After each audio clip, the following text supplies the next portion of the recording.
যে সূর্য যখন অস্ত যায়, সূর্য যখন উদয় হয়, সূর্য যখন ঠিক মাথার উপরে থাকে, দ্বিপ্রহরের সময় নামাজ পড়া হারাম। কেন?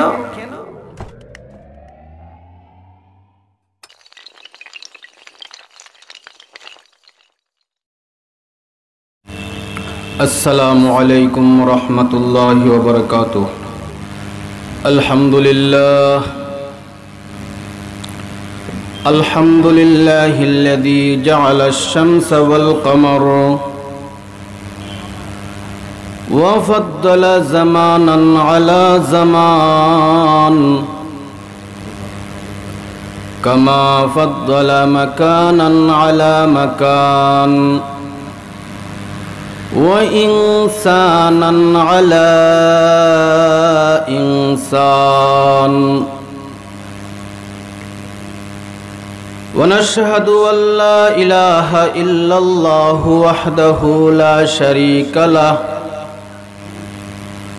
لا ضد له ولا مد له ولا مثل له ولا مثيل له ولا كفو له ونشهد أن سيدنا وسندنا وحبيبنا وطبيبنا وطبيب قلوبنا وأولانا ومولانا محمدا عبده ورسوله الذي أرسله بالحق بشيرا ونذيرا وداعيا إلى الله بإذنه وسراجا وقمرا منيرا أما بعد فأعوذ بالله من الشيطان الرجيم بسم الله الرحمن الرحيم ربنا ظلمنا أنفسنا وإن لم تغفر لنا وترحمنا لنكونن من الخاسرين بارك الله لنا ولكم في القرآن العظيم ونفعنا وإياكم بالآيات والذكر الحكيم قال النبي صلى الله عليه وسلم الدعاء مخ العبادة أو كما قال عليه الصلاة والسلام وقال تعالى في شان حبيبه ومحبوبه وسلم تسليما كثيرا إن الله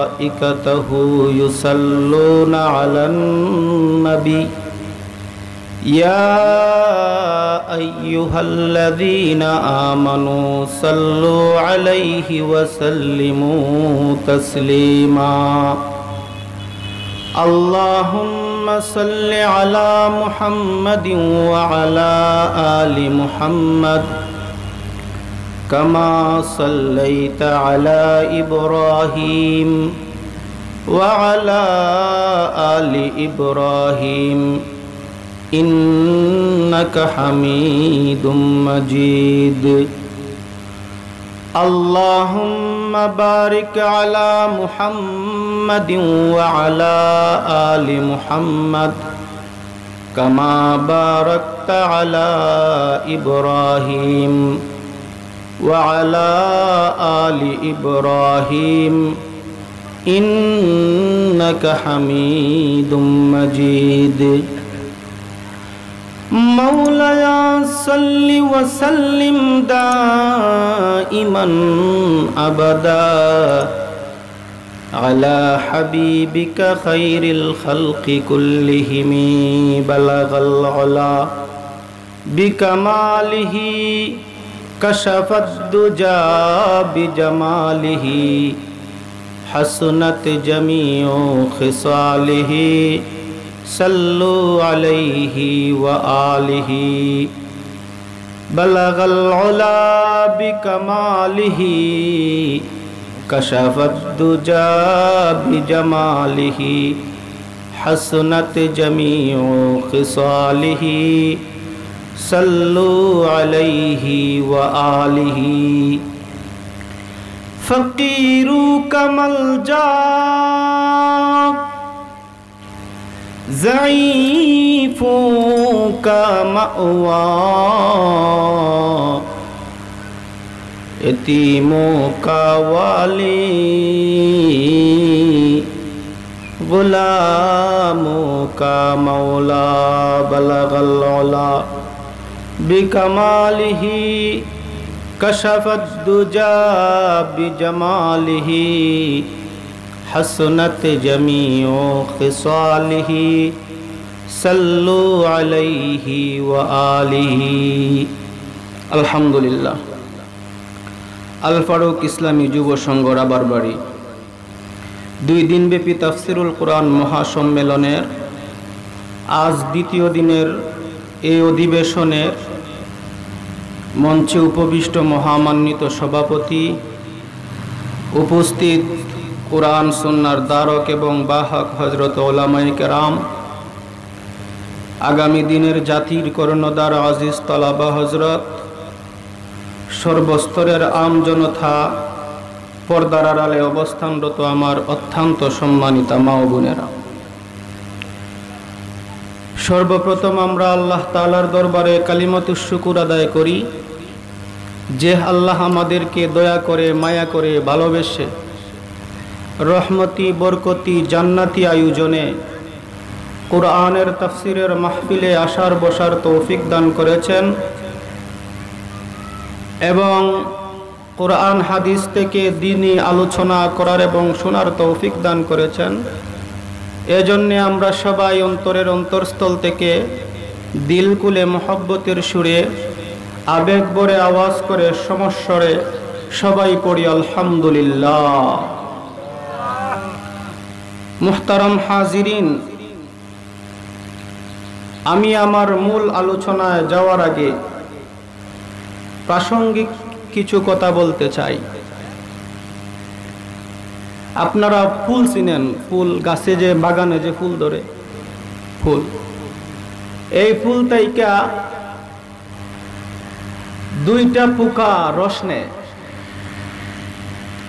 একটার নাম মৌমাছি আর একটার নাম বিমরুল।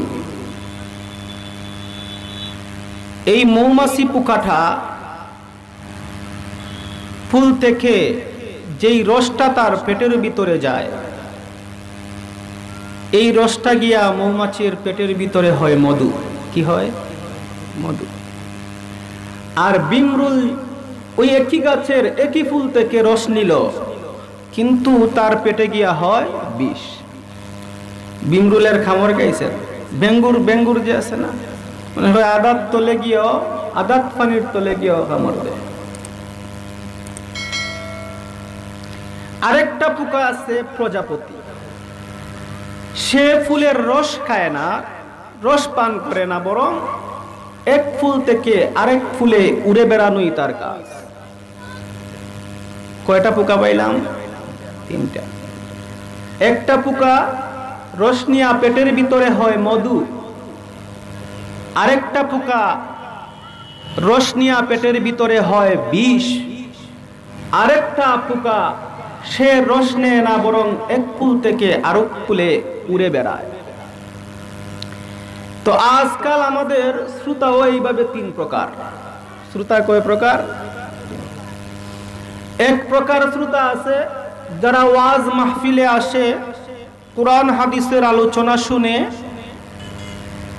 আমল করার নিয়তে, এটা আমল করব, যা শিখব তার নিজের মধ্যে ফিট করব, যেগুলা বর্জনীয় এইগুলা বাদ দিব।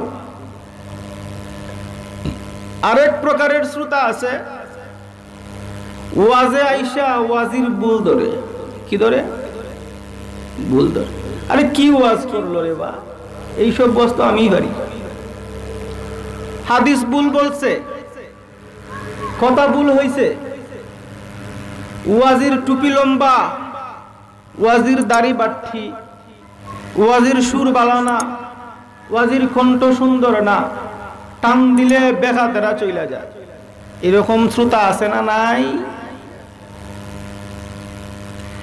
আরেক প্রকারের শ্রোতা আছে, সে এই জেলার ভিতরে যত মাহফিল আছে, ছোট্ট করে বলি, এই ইউনিয়নের ভিতরে যতটা মাহফিল আছে সবগুলা মাহফিলেই যায়, কিন্তু কিছুই শিখতে পারে নাই, কিছুই আমল করে না। আজকে রাবার বাড়ি হইতেছে তাফসীর, কালকে হবে নীলপুর বাজারে, এরপরে হবে জানিগাঁও বাহাদুরপুর, সবগুলা মাহফিলে সে যাবে কিন্তু কিছুই শিখতে পারে না। এরকম শ্রোতা আছে না নাই? তো প্রথম প্রকারের শ্রোতা যারা আমলের নিয়তে শিখে শুনে যেটা আমল করা যায় সেটা আমল করে, যেটা বর্জনীয় সেটা বর্জন করে, এই রকম শ্রোতা হলো মৌমাছির মতো যারা রস খায় পেটের ভিতরে গিয়া মধু হয়। মধু খুব দামি জিনিস মিয়া। এই মৌমাছি রস নিয়া বাসার মধ্যে সে পায়খানা করে, এই পায়খানাটাই মধু হয়। সুবহানাল্লাহ বলেন। মৌমাছি যখন গাছে বাসা বাঁধে, তার এরকম বাসা আছে যে একটা বাসার ওজন 2 থেকে 3 মণ হইয়া থাকে, এইরকম বাসা আছে। অথচ এই ডালের মধ্যে, যেই ডালের মধ্যে বাসা বাঁধছে, ওই ডালের মধ্যে যদি একটা 2 মইনা বস্তা তুলে দেওয়া হয়, এই ডালটা ভাঙ্গা লইয়া পড়ে যাবে, এত ছোট ডালের মধ্যে বাসা বাঁধে। আল্লাহ তাআলা বলেন, وَأَوْحَى رَبُّكَ إِلَى النَّحْلِ أَنِ اتَّخِذِي مِنَ الْجِبَالِ بُيُوتًا وَمِنَ الشَّجَرِ وَمِمَّا يَعْرِشُونَ ثُمَّ كُلِي مِن كُلِّ الثَّمَرَاتِ فَاسْلُكِي سُبُلَ رَبِّكَ ذُلُولًا يَخْرُجُ مِن بُطُونِهَا شَرَابٌ مُخْتَلِفٌ أَلْوَانُهُ فيه شفاء للناس إن في ذلك لآيات لقوم يتفكرون আল্লাহ তাআলা বলেন,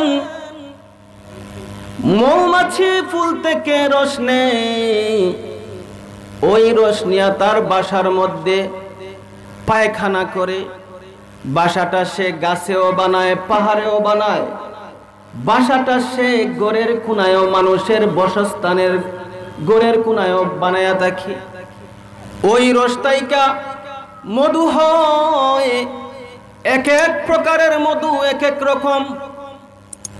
কোনটা আছে সরিষার মধু, কোনটা আছে ফুলের মধু, কোনটা আছে আবার চিনির মধু। আল্লাহ তাআলা বলেন, ফিহি শিফাউল লিন্নাস, মধু যদি কেউ পান করে আল্লাহ তাআলা রোগ মুক্তি করে। সুবহানাল্লাহ।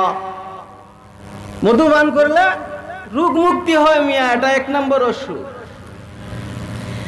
তো বলতেছিলাম, প্রথম প্রকারের মানুষ শ্রোতা হলো মৌমাছির মতো যারা আমলের নিয়তে ওয়াজ মাহফিলে আসে। আর দ্বিতীয় প্রকারের শ্রোতা যারা ওয়াজির ভুল ধরে, বক্তার ভুল ধরে, ওরা হলো বিমরুলের মতো, ওদের পেটের ভিতরে শুধু বিষ আর বিষ।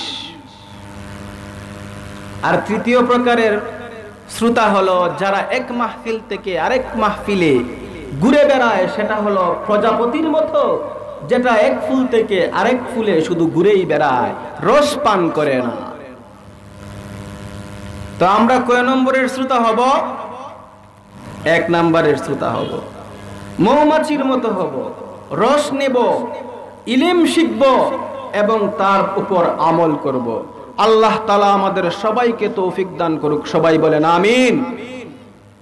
সম্মানিত উপস্থিতি, আমি আপনাদের সামনে কুরআনুল কারীমের একটা প্রসিদ্ধ মশহুর আয়াত তেলাওয়াত করেছি, যে আয়াতটা আমরা মুনাজাতে প্রায়ই বলি কি বলি না? রব্বানা যালামনা আনফুসানা ওয়া ইল্লাম তাগফির লানা ওয়া তারহামনা লানাকুনান্না মিনাল খাসিরিন। এই আয়াত পড়ি কি করি না? দোয়া করি কি করি না? এবং নবী করিম সাল্লাল্লাহু আলাইহি ওয়াসাল্লামের অসংখ্য অগণিত হাদিস থেকে একখানা হাদিস তেলাওয়াত করেছি। হাদিস এবং তেলাওয়াতে যাব আমরা পরে। আগে শুনে আসি, এই মানুষ যে দুনিয়ার মধ্যে আসলো, কি করে আসলো? আল্লাহ তাআলা মানুষ সৃষ্টির প্রায় 200 বছর আগে জিন জাতিকে বানাইছেন। কি জাতি? জিন জাতি আছে না নাই? হ্যাঁ, আমাদের দেশের কিছু কলামিস্ট আছে, কিছু বুদ্ধিজীবী আছে, জ্ঞান পাপীরা বলে জিন বুঝি নাই, এটা আন্তাজিকতা, জিন বলতে কিছু নাই। নাস্তিকরা বলে যেটা আমরা দেখি না সেটা বিশ্বাস করি না। জিন জাতি দেখা যায়? দেখা যায় না। তাহলে এটা বিশ্বাস করব কেমনে? অথচ আল্লাহ তাআলা কুরআনুল কারীমে জিন জাতির জন্য একটা পুরা সূরাই নাজিল করেছেন, সূরাতুল জিন। জিন আছে না নাই? তো আল্লাহ তাআলা আদমকে বানানোর প্রায় 200 বছর আগে জিন জাতিদেরকে বানাইয়া দুনিয়ার মধ্যে ছাইরা দিছেন। ওই জিন জাতিরা তারা হাঙ্গামায় লিপ্ত হইয়া গেল। তারা শুধু ঝগড়া করে, তারা মারামারি করে, তাদের মধ্যে কোনো মিল নাই। আল্লাহ তাআলা ফেরেশতাদেরকে পাঠিয়ে দিয়েছেন যে ওদেরকে ধরো, পাকড়াও করো, ওদেরকে নিয়ে আসো আমার কাছে। ফেরেশতারা নামলো দুনিয়ার মধ্যে। নামার পরে সব জিন জাতিদেরকে ধরাও পাকড়াও করতেছেন। কিন্তু জিন জাতিরা কিন্তু শক্তিশালী, ওরা অদৃশ্য হয়ে যায়। ওরা যে কোনো রূপ ধারণ করে ফেলে, সাপের রূপ ধারণ করে ফেলে, হরিণের রূপ ধারণ করে ফেলে, বাঘের রূপ ধারণ করে ফেলে, যে কোনো রূপ ধারণ করতে পারে জিন জাতি। তো ফেরেশতাদের এই আক্রমণে জিন জাতিরা কোথাও জঙ্গলে লুকায়া ছিল, কোথায় কিছু কিছু রূপ ধারণ করে সেরা ফেরেশতাদের হাত থেকে বাঁচার চেষ্টা করলো, কেউ পানির নিচে লুকায়া পড়লো। ওই জিন জাতির মধ্যে একটা জিন, এমন একটা জিন, সে চালাকি করে, বুদ্ধি করে ফেরেশতাদের সাথে ঢুকে গেল। সুবহানাল্লাহ বলবেন না? একটা ছাত্রছাত্রীরা র্যালি দিতেছে 21শে ফেব্রুয়ারির মধ্যে যে প্রভাত র্যালি হয়, এরকম র্যালি দিতেছে স্কুল ড্রেস পরে। তো এটা আমাদের বাংলাদেশের ঘটনা, বাস্তব ঘটনা। একটা বকাটে ছেলে ওই রকম স্কুল ড্রেস পরে মেয়েদেরকে উত্ত্যক্ত করার জন্য র্যালির মধ্যে ঢুকে পড়ল। সবাই মনে করতেছে সে কি ছাত্র। যখন দুর্ঘটনা ঘটাইছে তখন বুঝতে পারলো এত ছাত্র না, এত বকাটে। তো একটা জিন সে ফেরেশতাদের বেশ ধরে ফেরেশতাদের সাথে ঢুইকা গেল। আল্লাহ তাআলা মানুষদেরকে সৃষ্টি করছেন, জিন জাতিদেরকে সৃষ্টি করছেন, করার উদ্দেশ্য একটাই, সেটা হলো ইবাদত, আল্লাহ তাআলার বন্দেগী।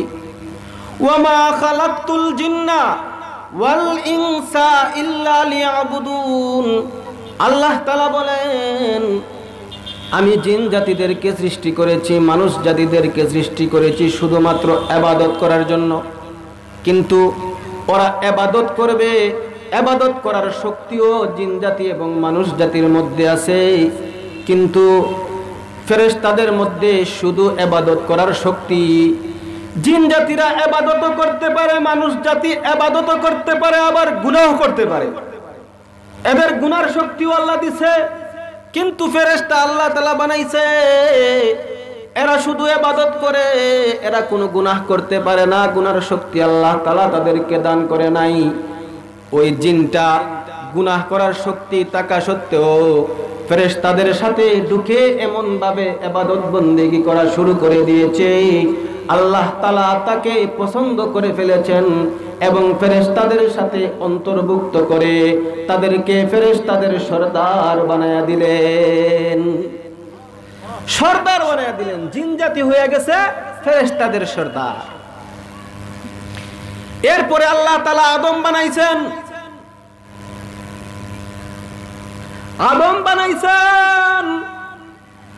আদম বানায়া ফেরেশতাদেরকে বলতেছেন তোমরা আদমকে সিজদা করো। ওয়াইদ ক্বালা লিল মালাইকাতি ইসজুদু লি আদম ফাসাজাদু ইল্লা ইবলিস। আল্লাহ তাআলা আদম বানাইলেন, ফেরেশতাদেরকে অর্ডার করলেন, ও আমার ফেরেশতারা, আমি আমার খলিফা নিযুক্ত করেছি, আমি আমার প্রতিনিধি নিযুক্ত করেছি দুনিয়ার মধ্যে প্রেরণ করার জন্য, তোমরা আদমকে সিজদা করো। আল্লাহ তাআলার হুকুমে সমস্ত ফেরেশতারা আদমকে সিজদা করলো, কিন্তু একজন ফেরেশতা সিজদা করলো না, সে কে? ইবলিস। মুসলমান ভাইরা আমার, এখানে একটা ভুল, যে ফেরেশতা সে তো ইবাদতের মতো, ইবাদতের শক্তি তার তো, গুনাহ করার কোনো শক্তি নাই, তারপরেও সে কেন আল্লাহ তাআলার নির্দেশ অমান্য করলো? মুসলমান ভাইরা আমার, এটা ফেরেশতা ছিল না, এটা ছিল ওই জিন, যে জিন ফেরেশতাদের বেশ ধরে ফেরেশতাদের সাথে ঢুকে গিয়েছিল। ওই যে আগে ঢুকছিল ওই জিন, ওইটাই ইবলিস। ওর নাম ছিল আজাজিল। ওর নাম কি ছিল? আজাজিল। আল্লাহ তাআলা শয়তানকে, ইবলিসকে অভিশপ্ত করেন, ইন্নাকা রাজিম, তুমি অভিশপ্ত, তোমাকে জান্নাত দেওয়া যাবে না, তোমাকে জাহান্নাম দেওয়া হবে।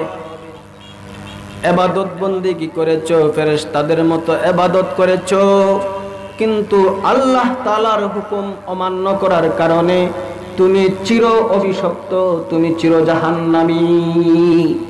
আল্লাহ তাআলা তাকে জাহান্নামের ঘোষণা দিয়া দিলেন। এরপরে আল্লাহ তাআলা আদম আলাইহিস সালামকে জান্নাতে দিয়া দিলেন। খুবই সংক্ষিপ্তকারে বলতেছি, সময় খুবই কম। জান্নাতে গিয়া একা একা আদম, ভালো লাগে না, সঙ্গী নাই। আল্লাহ তাআলা বুঝতে পারলেন, বললেন আদম কি অবস্থা? আদম বলে ভাল লাগে না, এখন কি করা যায়? সঙ্গী একজন দেও, তাহলে ভালো লাগবে। আল্লাহ তাআলা হাওয়া আলাইহিস সালাতু ওয়াস সালামকে দিয়া দিলেন। শয়তান যখন অভিশপ্ত হয়েছিল তখন সে শপথ করেছিল, তুমি আদম বানাইছো জান্নাত দেওয়ার জন্য, কিন্তু আমি ইবলিস বেঁচে থাকতে একটা আদমকেও জান্নাতে ঢুকাতে দেব না, এটা শপথ করেছিল। তখন আল্লাহ তাআলা জান্নাত দিয়া দিলেন দুইজনকে, আদম এবং হাওয়াকে, এবং বলে দিলেন জান্নাতে তোমরা চলাফেরা করো, ফল ফ্রুট জান্নাতের নাজ নিয়ামত ভোগ করো, কিন্তু এমন একটা গাছ আছে ওই গাছের ধারে কাছেও যায় না। লা তাকরাবু হাদিহিশ শাজারা, এই ধারের কাছেও তোমরা যায় না। সন্তান এটাকে উদ্দেশ্য করে প্রবঞ্চনা দিয়ে হাওয়া আলাইহিস সালাতু ওয়াস সালাম এবং আদম আলাইহিস সালাতু ওয়াস সালামকে ওই গন্ধম গাছের, যে গাছটা নিষিদ্ধ গাছ ছিল, ওই গাছের ফলটা হাওয়া এবং আদমকে খাওয়ায়া দিল। সাথে সাথে সাথে সাথে জান্নাতি পোশাক তাদের শরীর থেকে ঝরে পড়লো, বলে যাও জান্নাতে আর থাকতে পারবো না, জান্নাত থেকে চলে যাও, দুনিয়াতে চলে যাও, কাঁচরা জায়গায় চলে যাও।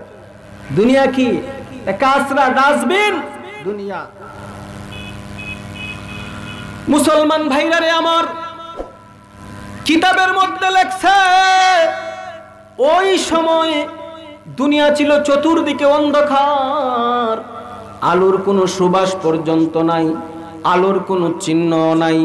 অন্ধকারের মধ্যে আদমকে দিলেন এক প্রান্তে, হাওয়া আলাইহিস সালাতু ওয়াস সালামকে দিলেন আরেক প্রান্তে।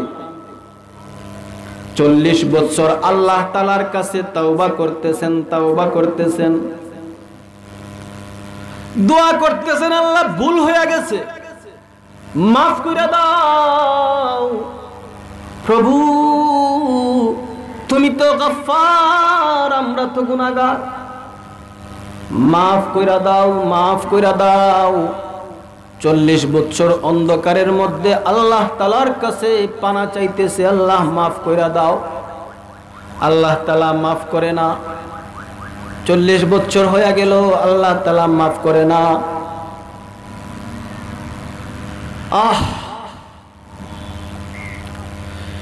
এক পর্যায়ে আদম আলাইহিস সালামের মনে মনে ভাবলো, আরশে আজিমের মধ্যে আল্লাহর পাশে আরেকটা নাম আমি দেখেছিলাম মুহাম্মদ বলে।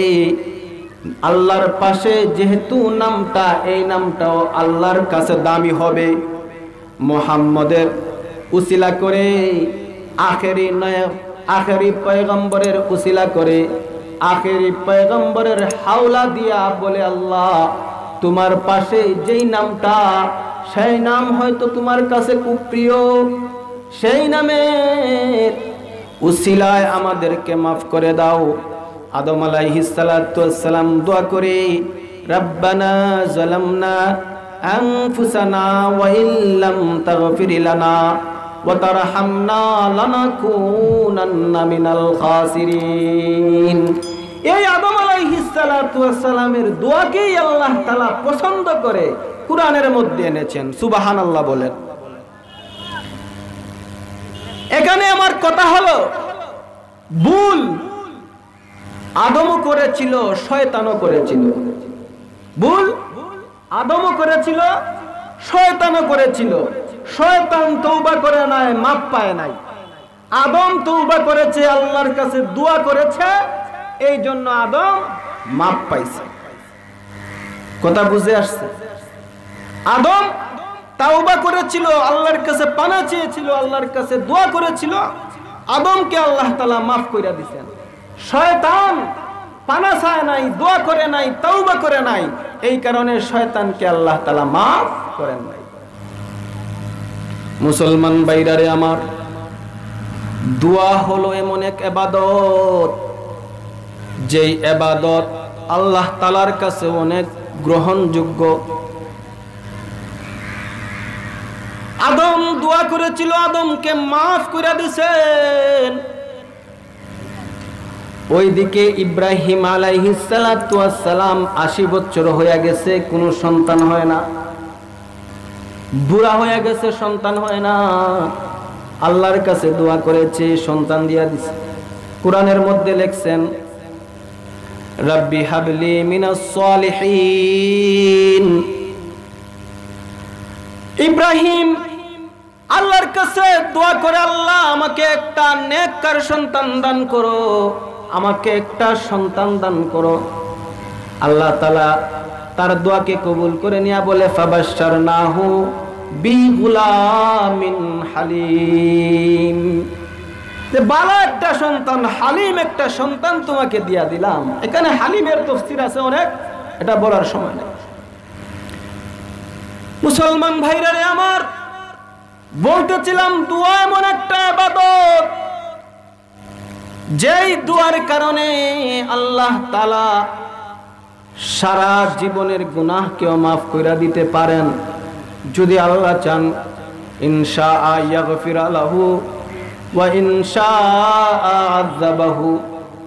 আল্লাহ যদি চান, যাকে চাই মাফ করে দিবেন, আল্লাহ যদি চান যাকে ইচ্ছাই পাকড়াও করে ফেলবেন। আল্লাহর নবী বলেন আদ-দুআউ মুখুল ইবাদা, ইবাদতের মগজ, ইবাদতের মাথা হলো দোয়া। ইবাদতের মাথা কি? দোয়া।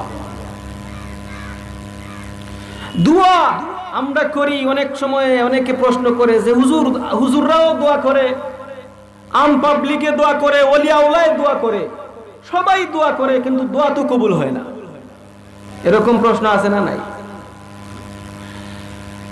মুসলমান ভাইরা আমার কিতাবের মধ্যে লেখছেন একটা দোয়াও ফিরত আসে না। যেই দোয়া করুক না কেন সব দোয়াই আল্লাহর দরবারে কবুল হয়, তবে এটা 3 ভাবে কবুল হয়। কয় ভাবে? 3 ভাবে। একটা হলো সাথে সাথে আল্লাহ তাআলা দোয়া কবুল করে ফেলেন, সুবহানাল্লাহ বলেন। সাথে সাথে দোয়া কবুল করে ফেলেন, যা চায় আল্লাহর কাছে তাই সাথে সাথে পূরণ করে দেন। কিতাবের মধ্যে লেখছেন এমন দাঈ হলো আম্বিয়ায়ে কেরাম। আম্বিয়ায়ে কেরাম যেই দোয়া করছেন সাথে সাথেই কবুল করে দিয়েছেন। সুলাইমান আলাইহিস সালাতু ওয়াস সালাম দোয়া করছে আল্লাহর কাছে। সুলাইমান নবীর নাম শুনছেন না? সুলাইমান আলাইহিস সালাতু ওয়াস সালাম আল্লাহর কাছে দোয়া করছে, মাবুদ গো, আমাকে তো বাদশাহী দান করছো, এমন একটা বাদশাহী দান করো যেন সমস্ত পৃথিবী আমার আঙ্গুলের ইশারায় লড়ে চড়ে। সুবহানাল্লাহ বলেন, যে সারা পৃথিবীর রাজত্ব আমাকে দান করো। আল্লাহ তাআলা তা সুলাইমান আলাইহিস সালাতু ওয়াস সালামের দোয়ার সাথে সাথে কবুল করে ফেললেন। শুধু পৃথিবীর মানুষের রাজা নয়, আল্লাহ তাআলা পৃথিবীতে বসবাস করে আল্লাহ তাআলার যত মাখলুকাত আছে সব মাখলুকাতের রাজা আল্লাহ তাআলা সুলাইমান আলাইহিস সালাতু ওয়াস সালামকে দান করে দিলে।